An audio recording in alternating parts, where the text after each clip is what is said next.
O senhor fez referência, em determinado momento da nossa conversa, aos 50 anos do CIMI. De fato, o CIMI vem de 1972, em plena ditadura, quando o projeto desenvolvimentista da ditadura se chocava com os direitos dos povos originários. Mas nesse período eu queria saber a sua opinião, essa é a minha, talvez eu esteja enganado.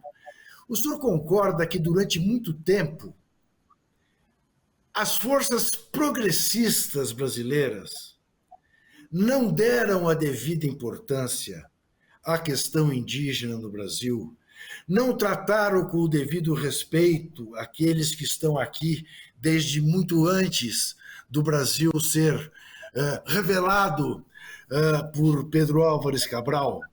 Eu lhe pergunto isso pelo seguinte: certa vez, meados dos anos 70, numa reunião de partido de esquerda, clandestino, eu ouvi um gracejo que foi aplaudido pela maioria, dizendo o seguinte: olha, nessa questão dos índios, eu estou mais com o general Custer, que vem a 7ª Cavalaria, para não atrapalhar o desenvolvimento nacional.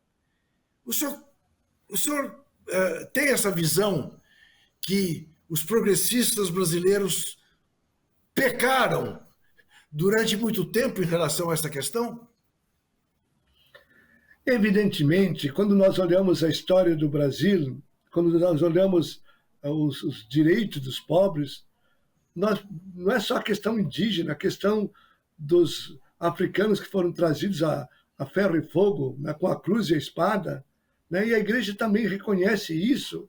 Nós temos muito pecado ao longo dessa história, onde alimentamos caminhos de práticas não adequadas às culturas dos povos indígenas, às culturas dos povos africanos que foram trazidos para cá.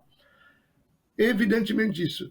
E a Constituição de 88, que ela dá um salto qualitativo, né? Evidentemente que foram dando-se alguns passos, mas efetivamente, vamos dizer uma coisa básica, os povos indígenas eram tutelados até então, eles não tinham direito a entrar na justiça, quem entrava era a FUNAI, e nós estamos vendo que hoje a FUNAI tem se colocado contra os povos indígenas, né? Se colocado judicialmente contra o direito dos povos indígenas e os direitos constitucionais.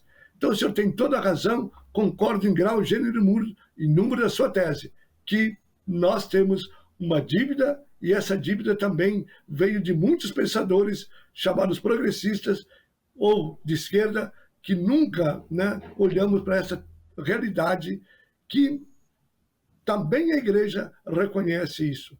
O Concílio Vaticano II nos deu um novo impulso e também os caminhos foram. Evidentemente que nós temos nomes, né, grandes nomes, né, que lutaram, que defenderam.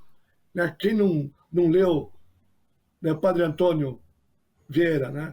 Temos homens no Brasil, fora do Brasil, né? Mas temos também um peso muito grande.